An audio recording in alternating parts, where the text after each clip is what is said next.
the ability to sleep well at night. It's amazing that in 2011, ethics are still such a problem in business, probably even the problem in business.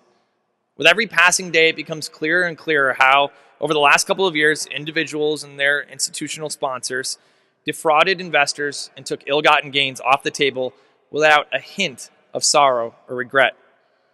Lies have been told to everyone involved, including Congress, and yet bonuses have never been bigger and an entire industry has been bailed out.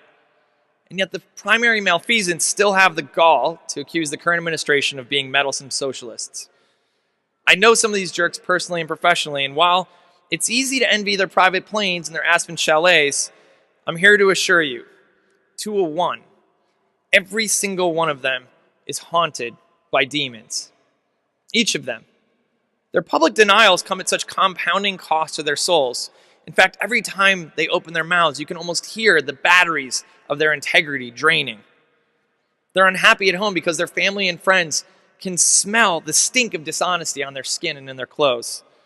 Their relationships suffer, their kids grow distant. I'm here to tell you there is no price worth trading off for sleeping well at night. Worrying to cover up lies is the loneliest cancer in the world. And it's lonely because you can never tell anyone about it, even as it's metastasizing and eating you up inside. Don't cut corners. Don't BS. Don't lie. Be proud of yourself and stand for something. Money will come, trust me.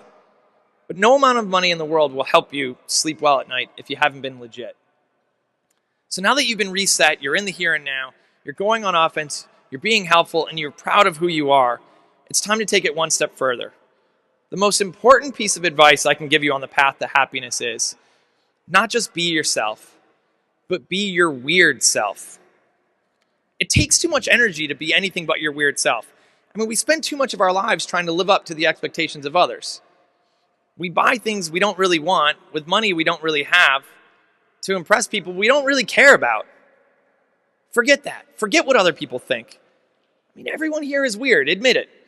We each have our quirks. Celebrate those. Be goofy. Tell corny jokes. Dance awkwardly. Express your half-baked thoughts. But most importantly, laugh about your failures. I'll kick it off.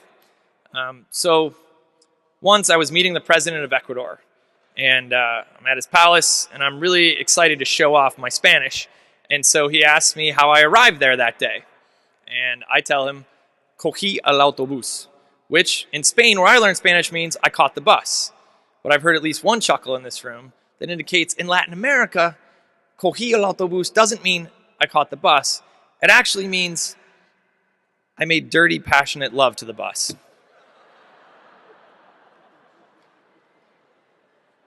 It's our collection of screw-ups and idiosyncrasies and memories and stories and lessons learned that make us weird and interesting.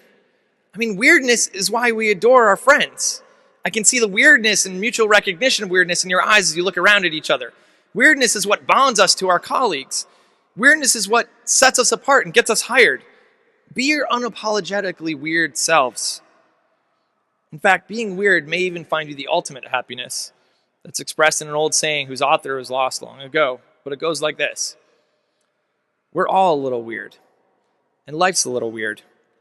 And when we find someone whose weirdness is compatible with ours, we join up with them, and we fall in mutual weirdness, and we call it love. Weirdness lies at the heart of all happiness. You want to be happy? Just go on with your weird self. And thus, we've arrived at my last piece of advice.